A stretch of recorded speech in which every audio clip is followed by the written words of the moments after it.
Hello, I'm Suzanne Romero, and I'm the president of the George A. Romero Foundation. And welcome to the beautiful Hillman Library, and welcome to the fourth annual George A. Romero Pioneer Award. I can't tell you how upset I am that I couldn't make the event. It's an event that is very important to me and to the foundation. It's an event where we get to celebrate artists in the horror genre, artists that are indelibly respected, and their work needs to be honored and cherished. And so here we are tonight celebrating another American artist, another American director who has carved a very unique path to his art, to his expression of his art through the horror genre. You know, part of why I really enjoy this initiative is because we get to meet the cerebral and the visceral. The cerebral being the studying of the work here that is deposited in these special collections that is shepherded by Ed Galloway, and whose librarian, the Dr. Cornelia Tancheva, the intrepid Cornelia Tancheva, who sees the vision of what this mecca of horror can provide. And we see this vision as well, where we have global scholars and students and researchers coming here to study the documents, study the materials, study the art, and accomplish what they need to do, and have the fans come and celebrate their enjoyment of the work. So here we are. You know, I refer George's work often as a lasagna. If you want to eat it and gobble it up, it's yummy. It's great. But if you want to take a look at the innards, at the layers, at the bechamel and the spinach and the ricotta, it's all there. It's all beautifully layered. It's purposeful. It's substantive, and it's worthy of study. And here we are celebrating another artist that's also worthy of study. And, you know, you have the special collections, you have the horror studies group that's shepherded by Dr. Adam Lowenstein, and the vision of having a bricks and mortar so that we could all gather and commiserate and study and celebrate this world. And so we are very proud here at the George A. Romero for our relationship with the library, with the University of Pittsburgh, and we also enjoy, you know, engaging with the community, the fan base, because it's all worthy and it's all important that we gather and we celebrate these works. And as I said, I saw the speeches. You're in for some treats. Thank you so much for everyone who worked so hard to get this event together. It's a wonderful evening. And without any further ado, please stay scared. And as Adam Lowenstein would say, stay scared and stay aware. Thank you and enjoy it. Hello, Pittsburgh. Thank you so much for inviting me to this incredible night honoring Wes. Wes and I were business partners for over 20 years. We had so much fun. In fact, when I even think about working with him, I really just think of fun. Even during the difficult moments like the riots in Haiti and Bob Weinstein threatening to shut down the movie because he hated the Ghostface mask. We had a lot of trials and tribulations, but we had such a strong friendship and partnership that we could handle it. We had an amazing crew, especially Nick Mastandrea from Pittsburgh and Bruce Miller. We kept the same crew because they were our family. We loved to work. So we had a philosophy that we are going to have a good time because we're at work all the time. So we're going to have parties. We're going to have long lunches during location scouts, especially in Napa Valley when we prepped Scream. So we did. we were in Australia once, and Wes was working his ass off doing interviews, like 200 interviews a day. So I negotiated an incredible sailboat ride, and then I heard Bruce Springsteen was in Melbourne, so I said, hey, what if you guys get us tickets to Bruce Springsteen? And they did. And Wes was always up for anything. I was kind of the instigator, but he loved whatever I organized. And I loved working with him. I learned so much. He entrusted me with so much, especially early on when I started as his assistant. I told him I wanted to be a producer. So he was my mentor. He brought me into the casting sessions, on those location scouts, even as an assistant, which no one did in those days, much to the horror of the casting directors. I was in the room. And then 2 years later, after I started with him, Wes gave me the job of producing Shocker. And thus began our incredible career together of 20 years and probably something like 17 movies and TV shows and TV movies. And even doing a documentary at the White House while Clinton was president, which was amazing. So we had a wonderful time, and I miss him so much. And again, thank you so much for inviting me tonight. Hello, everyone, and welcome to the 4th Annual Pioneer Awards celebration. I'm Jeff Whitehead. I'm the Chief Operations Officer for the George A. Romero Foundation, and I'm humbly standing in today for our illustrious founder and president, Suze Romero, who sadly cannot be with us. I've had the pleasure of being a part of the foundation since it was a piece of paper 4.5 years ago. And it has been one of the great pleasures of my life to be able to give back to the genre that has given me so much joy for the last 4 decades. For those of you who are unfamiliar with the foundation, we were forged in 2018, 1 year after George's passing. The Romero Foundation is, of course, dedicated to preserving George's legacy and works, but it does vastly more than that.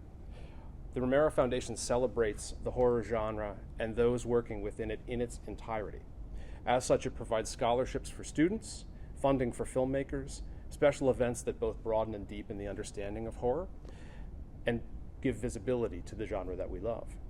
It also helps with academic scholarship pursuits, such as that which we're doing today in our illustrious Hillman Library, as well as with horror studies at the University of Pittsburgh.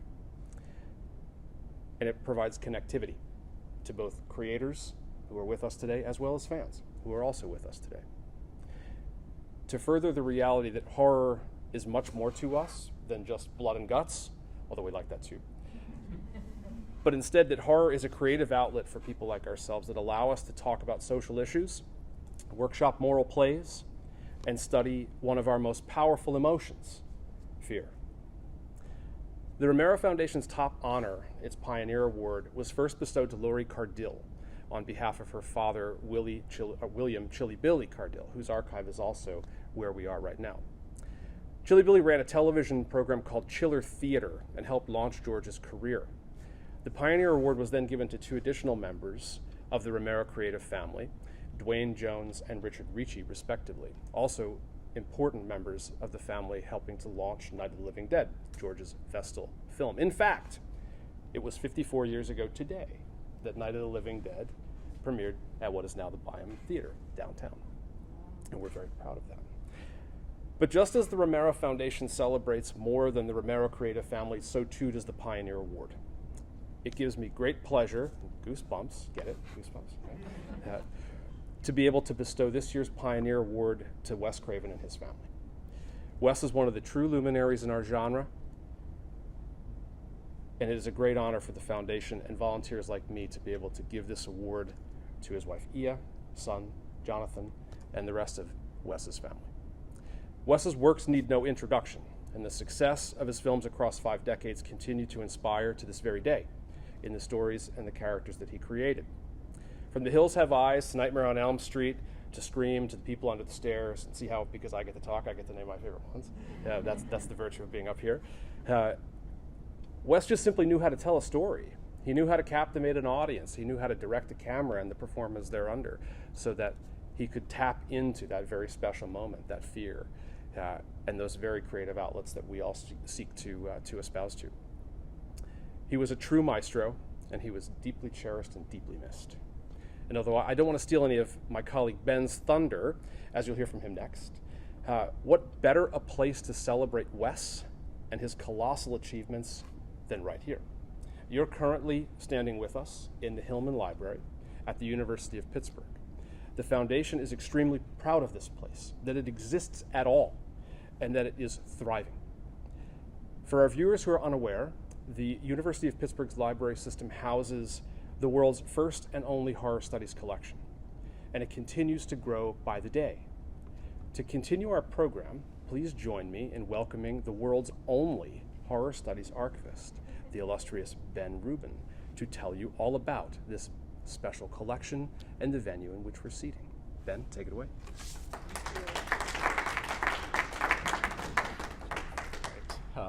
Thank you, Jeff. It's always fun to be here and work with the GARF. I can't believe we're doing the 4th Pioneer Award. It's really nice to actually be here in person too and see some folks, not just Zoom screens. So on behalf of myself, the University of Pittsburgh Library System, and the Horror Studies Collection, congratulations to Wes Craven and his family who has been able to join us here.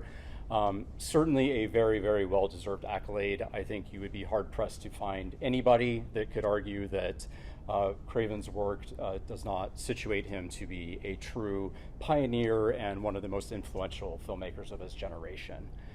I think probably the best illustration of that is this character of Freddy Krueger.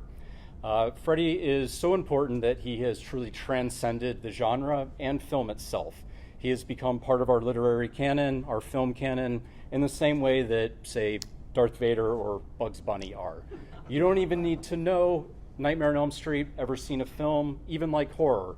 You know the dirty fedora, the burned face, the soiled sweater, the bladed glove. You know who Freddy Krueger is. And I think part of that, of course, is Robert Englund's masterful performance, but it's also the genius of the character itself as created by Wes.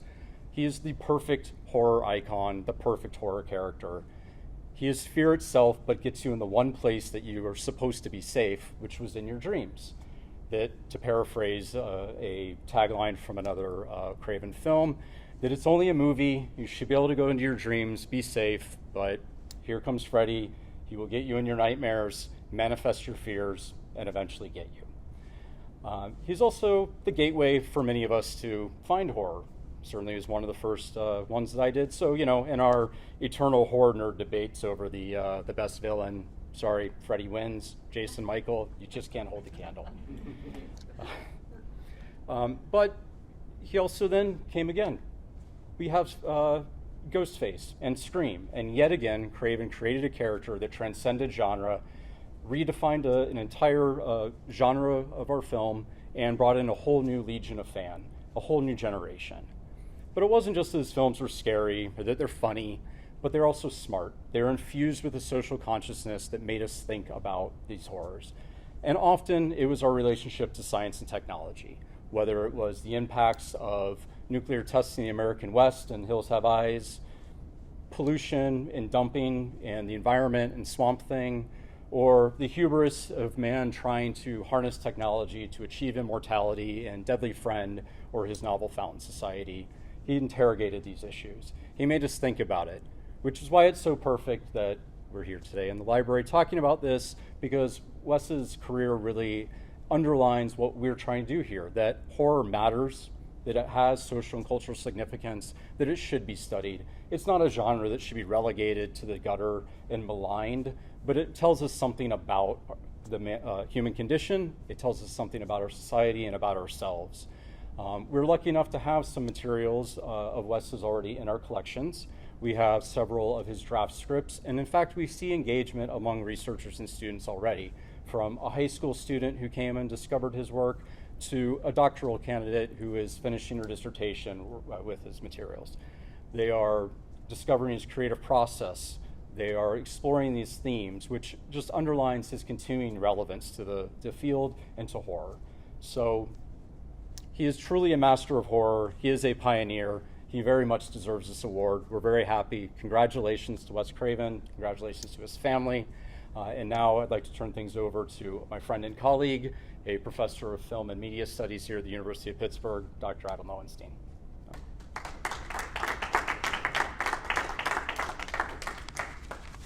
Thank you all. It's wonderful to be with you, and As a professor of film studies here at the University of Pittsburgh and the director of Pitt's Horror Studies Working Group, as well as a board member of the George A. Romero Foundation, it's truly an honor to celebrate this moment with you all and to welcome our special guests, Ia and Jonathan, as they accept the Romero Foundation's Pioneer Award on behalf of Wes Craven.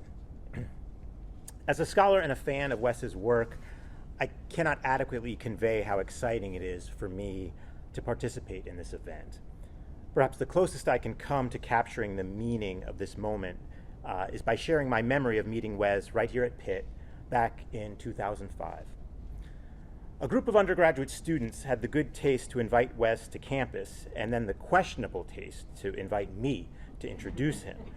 I suppose their invitation to me made some sense given that I was regularly teaching Wes's films in my classes, and my first book, which was published that same year, featured a chapter devoted to an analysis of Last House on the Left. And here I'll just add anecdotally that I sure wish I had access then to what Pitt has access to now through the Horror Studies Archive, which is Wes's heavily annotated shooting script for Last House, which is an absolute revelation for what it teaches us about Wes's artistic process. But I must admit I was nervous about introducing an icon of mine and doing it in just a few minutes in the presence of the man himself. So here's what I came up with on that day in April of 2005. Most people are familiar with Wes Craven as the director of the phenomenally successful film Scream and its two sequels back then, as well as the creator of the terrifying character Freddy Krueger from Craven's 1984 film A Nightmare on Elm Street, who by now has taken his place alongside Dracula and the Frankenstein monster as transnational cultural icons whose power to haunt and fascinate us transcends the historical moment of the texts that spawned them originally. But I'd also like to quickly draw your attention to a perhaps lesser-known aspect of Wes Craven's career that helps highlight what a truly innovative and important filmmaker, as well as a consistently successful one, he has been for over 3 decades now. A Nightmare on Elm Street and Scream are the second and third times, respectively, that Wes Craven helped to reinvent the genre of the modern horror film. The first time was in 1972, with his film Last House on the Left. This film, produced independently on a shoestring budget, remains one of the most devastating Vietnam-era films of any genre, and showed us all how much the independent horror film had to say to us about political and cultural conflict. In their own ways, A Nightmare on Elm Street and Scream can be seen as Wes Craven's continuing efforts in the 80s and 90s to reimagine the independent horror film in changing circumstances and to continue making it matter. I have no doubt that our current decade will see Wes Craven reinvent the genre once more, and I know that I am not alone in looking forward to his continuing contributions to the art of the horror film in particular and of American cinema in general. Please help me welcome Wes Craven to the University of Pittsburgh.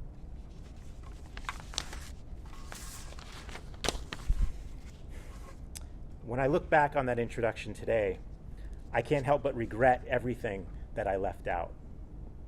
What about The Hills Have Eyes, and The Serpent and the Rainbow, and The People Under the Stairs, and Wes Craven's New Nightmare, and so much other art that Wes shared so generously with us all? Well, I can tell you that I tried to make up for all of the things I left out by cornering Wes at the reception after his event and telling him just how much all of these films meant to me. He listened to it all and accepted it and appreciated it in his quiet, thoughtful way, and he transformed the moment into a truly wonderful conversation that I will always treasure. But in the same quiet, thoughtful way, he eventually reminded me, ever so gently, that he should probably make his way over to meet the students. He was right, of course. And it is one of the great privileges of the work I do at Pitt and with the Romero Foundation that I have the opportunity to help Wes make his way over to the students again and again through his films and his archival materials. It is an amazing thing to see his conversation with those Pitt students continue all of these years later, and I can't wait to see that conversation coming to even more fruition in the years to come. Thank you, Wes, and thank you all.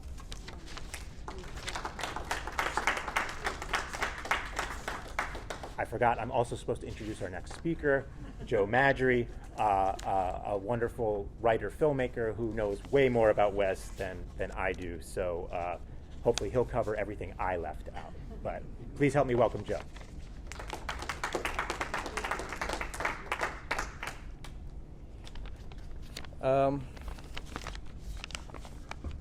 This idea that I know way more about Wes might be true, but it also could be a little bit of a problem here.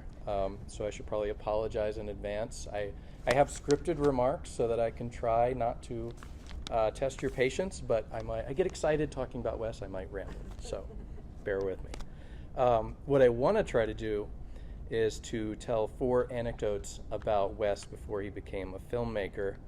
And I think these are things that probably most of you don't know about him. Maybe, we'll see. But they kind of sum up Wes as I understand him. So the first thing is that Wes's storytelling career actually started when he was 16 years old. And he wrote an article for the high school newspaper called Watch Those Black Cats, a history of superstition. And appropriately enough, it was published on Friday the 13th, which seems like a good beginning for Wes. He wrote a few more articles, kind of building his confidence, and then in his senior year, he started writing a regular column called Craven's Ravens, and that's Raven spelled R-A-V-I-N. And I assume that the title came from 2 places. One, that the fact that Wes was a lifelong bird lover, and also this sense I think he had as a kid that the adults thought he was a little bit different and maybe a little bit crazy at times because he had such a wild imagination. So Craven's Ravens, I think, in a way was kind of his revenge. It was a series of comedic vignettes that the author claimed was about his family, eccentric members of his family. And the first family member that he wrote about was a 12-year-old cousin named Greenlee, who developed a taste for eating wood. And according to Wes, little Greenlee got hungry one day and he chewed up the floorboards in his bedroom closet, and when his mother went in there, she fell to her death. So you can tell that even as a teenager, Wes had kind of a dark sense of humor. He went on to write about an Uncle Harold who mysteriously disappeared as a result of his time-killing hobby of leaning out of windows. His great-grandfather Sandberg, who collected garbage and hate-mailed it to communist Russia. And his grandma Snurdly, who donated concrete cookies to Girl Scouts. I think my favorite is the tragic story of Herman, Wes's pet oyster, who fell madly and hopelessly in love with a castanet and died of complete physical exhaustion while trying to clap back at it. So what I love about this column is the fact that it shows that Wes's first creative instinct was to be funny. There's obviously a kind of a dark undercurrent to some of these stories, but the fact is that for Wes, the humor came first before the horror, and I don't think that ever really went away. He's celebrated for making these savage horror films, but I think without his offbeat sense of humor, they would not resonate the way that they do. That's what makes them stand out. The second anecdote I want to share is about an experience that Wes had in college. I think a lot of people know that he went to an evangelical school, to Wheaton College, and he didn't talk a lot about that experience, but he did tell a few interviewers that while he was there, he had been denounced from the pulpit by the president of the college in chapel service. So I wanted to do a little digging, obviously, to get to the story behind this. What happened apparently was that Wes edited the school literary magazine during his senior year, which was 1962. And according to Wes, what happened was that he published 2 stories that were deemed controversial by some people at the college. And one was a story about an interracial relationship, and one was a story about a woman having a child out of wedlock. And I actually talked to a few of his classmates and a few other people who worked on the literary magazine and wrote for the literary magazine, and they all kind of had different theories about what caused the backlash. I think one person said, oh, there was a single swear word in there, and that that was a big problem. And another person said it was the cover art, because the cover was a black and white photo from a party of a bunch of students, and the lighting was so low that their faces were kind of in shadow. And this was apparently deemed to indicate that there was a kind of morose, despairing attitude among these literary students that was unbecoming of students at Wheaton College. Well, whatever the real case, the school's publications board asked West to review his editorial criteria for the magazine before he published the next issue. And West responded with an editorial, a lengthy editorial. I won't read the whole thing, but I think this kind of sums it up. He wrote, "Is the Christian author to twist his every word into one of complete optimism, to extirpate every bit of dialogue that might offend, finish every story with a blazing note of Christian triumph? I think not. Some facts and situations should offend." So West managed to offend, and after that, he was not the editor of the literary magazine anymore. He probably wasn't surprised by that turn of events, but he stuck to his guns and said he genuinely believed that it was wrong to avoid writing about certain things just because they were controversial. He thought it was important to address social problems and to acknowledge the darker things in life instead of pretending they didn't exist. And that's obviously something he continued to do in his film career. After graduating from college, West went on to become a college professor briefly. He was a teacher only for 4 years, but once he became a filmmaker, seems like interviewers and journalists were constantly commenting on his professorial demeanor, that they would go in and meet him, and he was not what they were expecting. Wes always said, they expect to meet Charlie Manson, and instead they get the mild-mannered intellectual. Well, in the course of a project I'm working on, I've interviewed a few people who knew Wes when he was actually a college professor, and they did not describe him as a mild-mannered intellectual. Wes got his first teaching gig at Westminster College in New Wilmington, not too far from here, and one of his former colleagues told me they knew right away that Wes was a little bit different, because in the evenings, when the other professors would take their dogs for a walk, Wes would put a leash on his cat and take his cat for a drag. A different colleague told me that Westminster was at the time a dry campus. The president didn't want the students or the professors to be drinking at all on campus, and this apparently set off Wes's rebellious streak.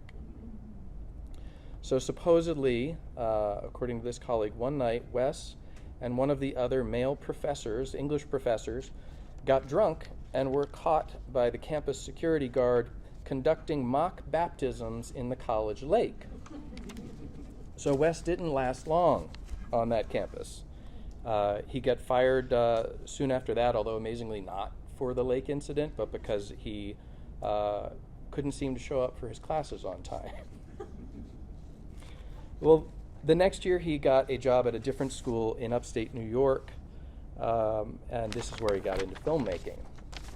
Now, until then, what Wes had really wanted to be was a novelist. He got his master's degree from Johns Hopkins, their creative writing program, in 1963, and that's where he wrote his first novel, which was called Noah's Ark, The Journals of a Madman.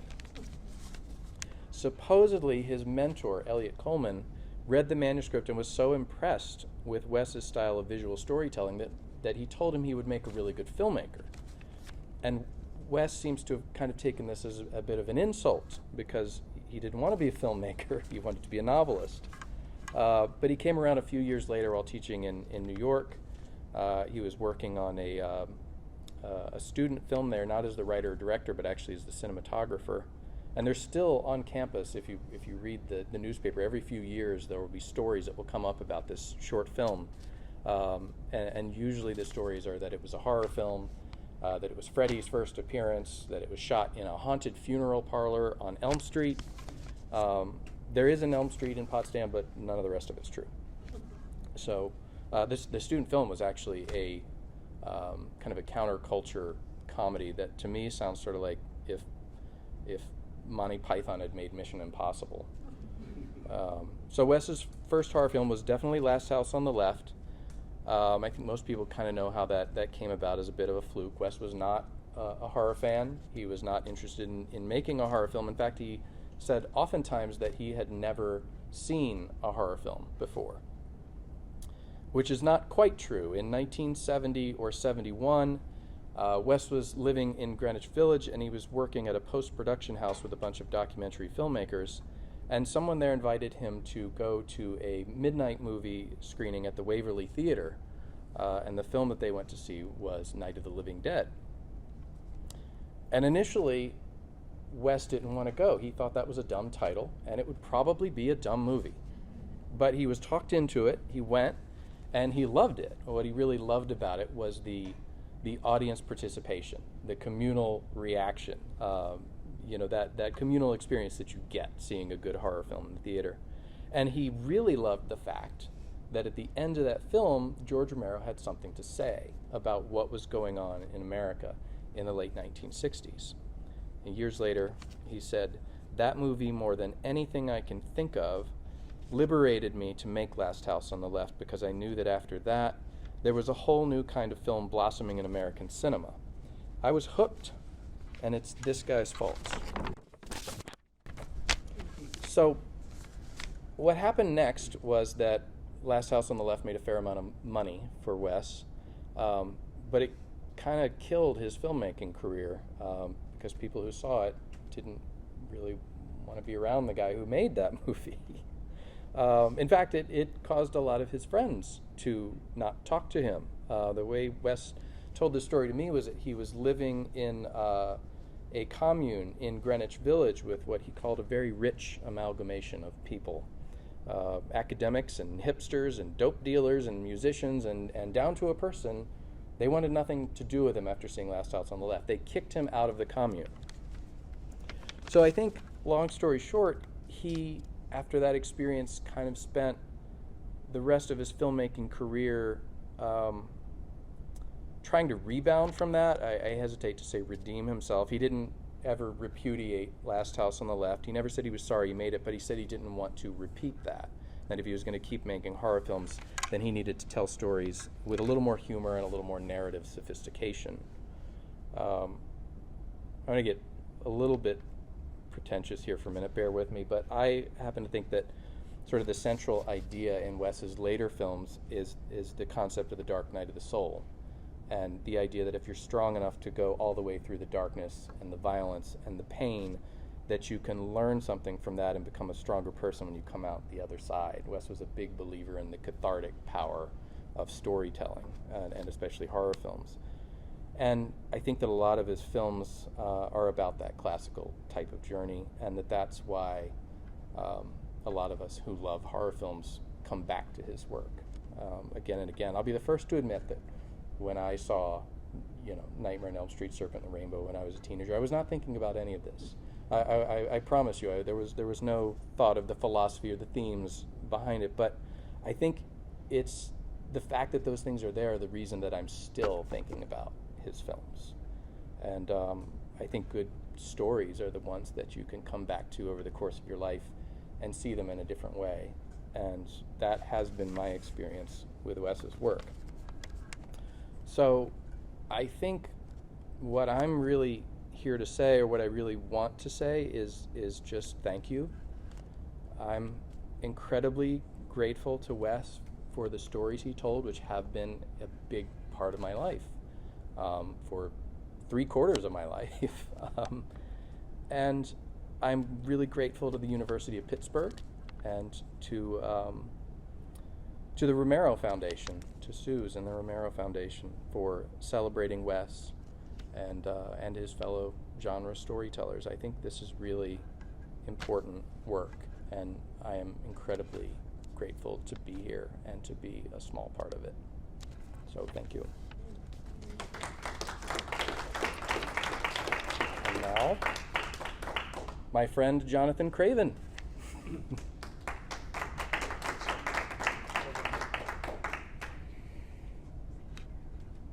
Hey, I'm Jonathan Craven, Wes's favorite son.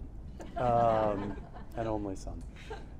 This is great. It's really, it's an honor to be here. Thank you for having me, and thank you for this award. Wes, my father would be really proud to have received this, and he'd be really happy to be here.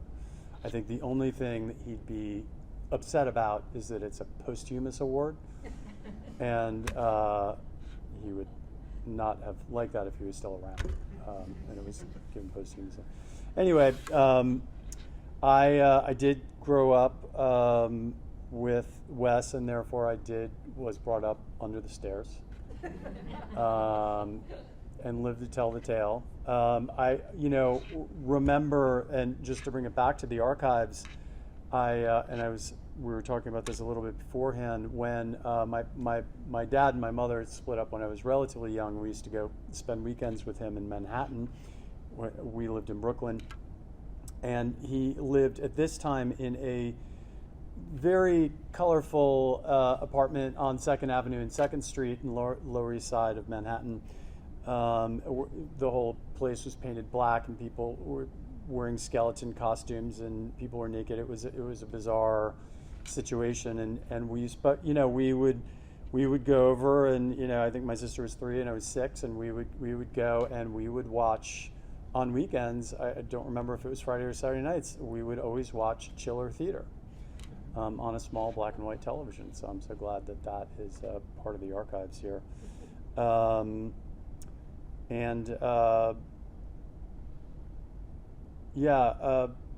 Anyway, it's very. The thing I wanted to remind people is growing up with my father as an independent filmmaker, as Joe kind of started to indicate. It wasn't an easy journey. Now he's looked back on as one of the legends of horror and all that stuff. When I was a kid, I remember how painful it could be. He was not, as Joe suggested, he was not necessarily embraced by the public after films like Last House on the Left or even Hills Have Eyes to a certain degree. But I was always very proud of him. Imagine having a father who was an independent filmmaker making these types of movies. I was not allowed to see Last House on the Left, but I knew I was in Last House on the Left. You might recognize me as the young boy whose balloon is popped by the villain Krug. Thank you. I know. People stop me on the street all the time. And, I remember in high school, kids having a laugh about the fact that, one of my dad's movies, Hills Have Eyes, was playing a double feature on 42nd Street with the movie I Drink Your Blood. And I said, what's funny about that? And, they kind of walked away. I had sort of been bullied, but, I actually was really proud of that and remain proud of everything he's done. Every film until really the Scream movies was hard fought. Nothing came easily. He worked as a writer. He was a great writer. There are tons of Wes Craven scripts out there that nobody's seen, that were never produced. They're work for hire scripts. Some of them were made, a lot of them weren't. He was always writing. He had a little plaque in his office that said, "I hate writing, but I love having written." But nevertheless, he was very workmanlike about it. He was always writing and worked regular hours, and but the embrace, and now people are like, "Oh, it's so cool! You grew up with Wes. It must have been so cool." And I was like, you're exactly nobody here, but this imaginary person that I'm thinking of, who says it's so cool that you grew up with Wes Craven. I'm like, you're exactly the type of person who would have laughed about the fact that his film was playing as a double feature with I Drink Your Blood back in 1981 or whenever that was, because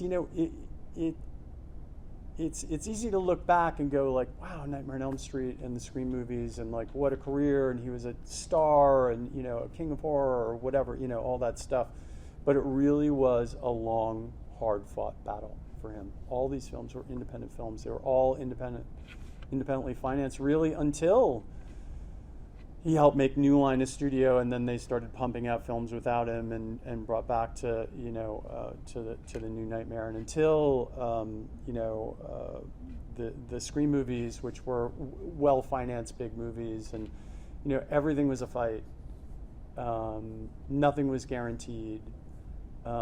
He always, for years and years, wondered when he was going to get the respect that other filmmakers got.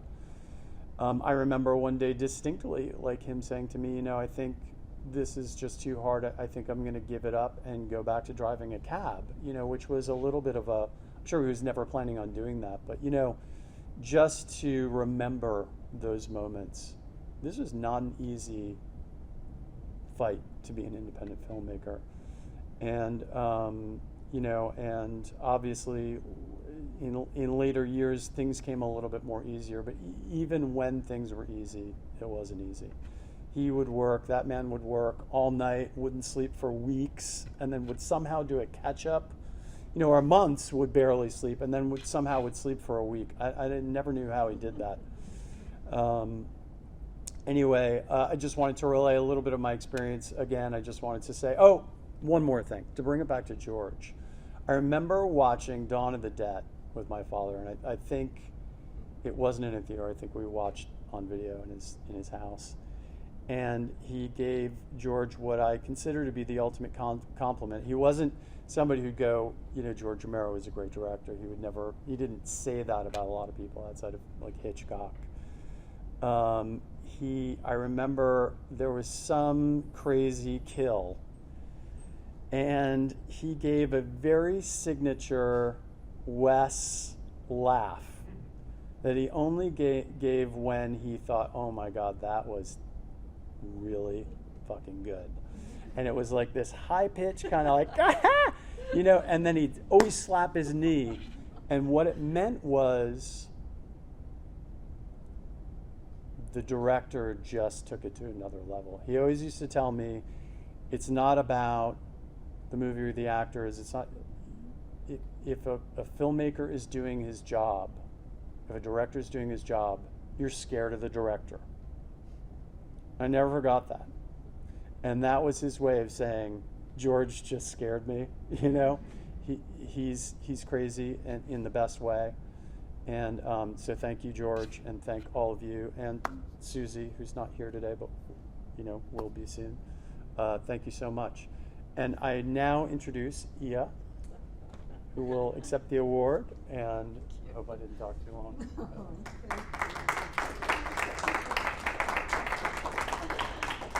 Thank you so much. I mean, this is just absolutely incredible. I mean, the only thing I can say is, of course, I wish Wes were here in person to receive this, because he would be so honored that you chose him for this. He would be just absolutely thrilled. As Jonathan said, I don't think in his lifetime he was as appreciated as he is perhaps now. I think that was at times a source of pain for him. I think he did do work that was extraordinary and was just ahead of its time. But there are many other filmmakers and academicians and scholars who can talk about his work much better than I can. So I'll just talk about what it was like to live with him and be with him, and just sort of riff off the fact that some people have mentioned how funny he was, and a lot of people didn't know that. I mean, he was a night owl, surprise, surprise, and I used to get up very early, and when I deemed like, all right, buddy, time to get up, like it's 2:00 in the afternoon, I would just, our habit became I would always come and bring him his coffee in the morning, and every single morning of our marriage he made me laugh. Every single morning. It was almost like an assignment he gave himself to start the day off that way. And it was always something different. It was a gesture, it was a joke, it was a physical comedy, it was goofiness, but every single day he made me laugh, and that's how we started the day. And honestly, the day could go to shit after that, but we started the day laughing. And it was a choice on his part to live that way, to start that way. And it was a discipline and a focus which translated to other areas of his life that were actually incredible to see. Speaking of cats, black cats, the first time I met him, we were set up by friends, and it was, I will tell you, it was the one and only blind date of my life. And it was truly a blind date because a mutual friend said, you know, you gotta meet this guy. I was working, I was raising a child, I was a studio executive, I was busy. And I just said, no, I'm not interested, no. And he wouldn't give up, he wouldn't give up. And I finally said, okay, all right, so who is it? And Barry, my friend, goes, well? And I said, no, don't tell me. I don't want to know. I'll either like the guy or not. But I wouldn't go alone. So Barry and his wife, Sherry, came, said, oh, we'll meet you there, it'll be fine. So, Friday night, I'm driving home from work, driving to the restaurant, going, I can't even believe I agreed to this. This is ridiculous. I don't even know who this is. It's like a waste of time. And I am a block away from the restaurant, and a black cat walks across the street in front of my car. And I'm like, this is not going to go well. This is such a bad sign. And I'm just kind of trying to recover from that. Say, well, I promised Barry I'm going to go. And, the radio was on, and it's the KCRW, the local NPR station, and they're running a contest. And the contest is 2 free tickets to a play. Now, I have never won anything in my life.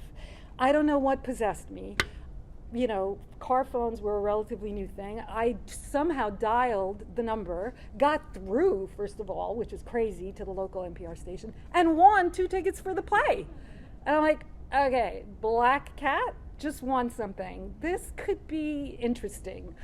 And I walk into the restaurant, and I see, Barry waving me back, and we go all the way to the back of the restaurant, and there, leaning against the bar was tall, dark, and handsome. And Barry goes, this is Wes Craven. And I just burst out laughing. It was so like, are you freaking kidding me? I mean, it was crazy. And we sat down to dinner, the 4 of us, and I have to tell you, we did not get up for 5 hours. Did not get up for 5 hours. And that was our life. That was our life.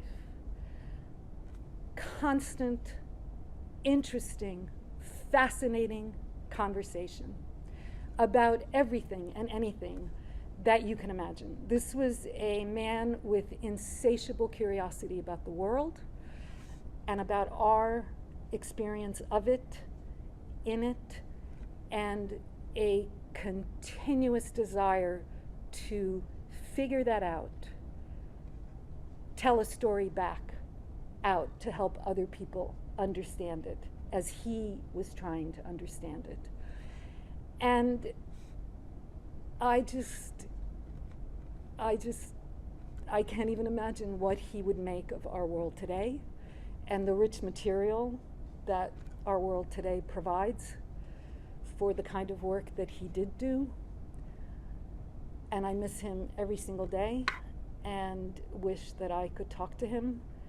And I do talk to him. I just don't necessarily always hear anything back. Sometimes I do.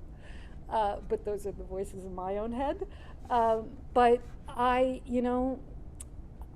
just feel incredibly honored and lucky. And, this is a guy who, the focus, the concentration, the work ethic, the desire to create, the drive to create was not a choice. It was not a choice. It was not a choice.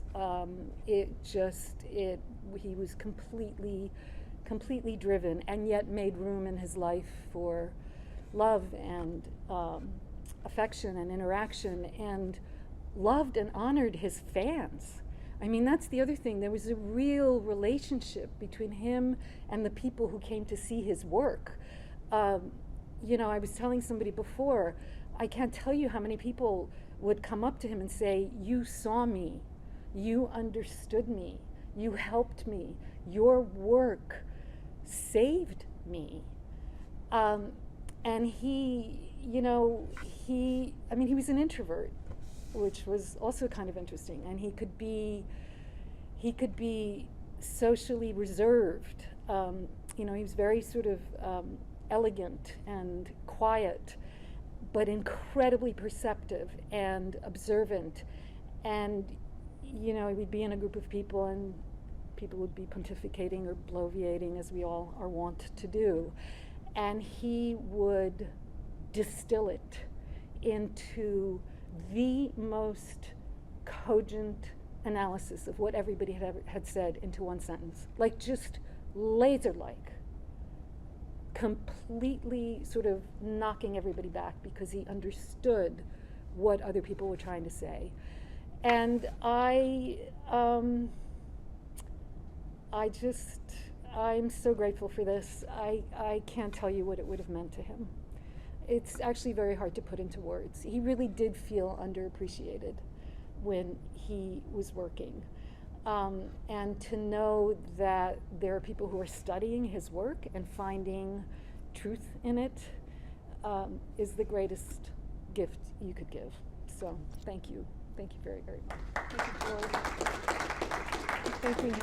Yep, we get to take him along. So thank you very much. Thank you, Ria.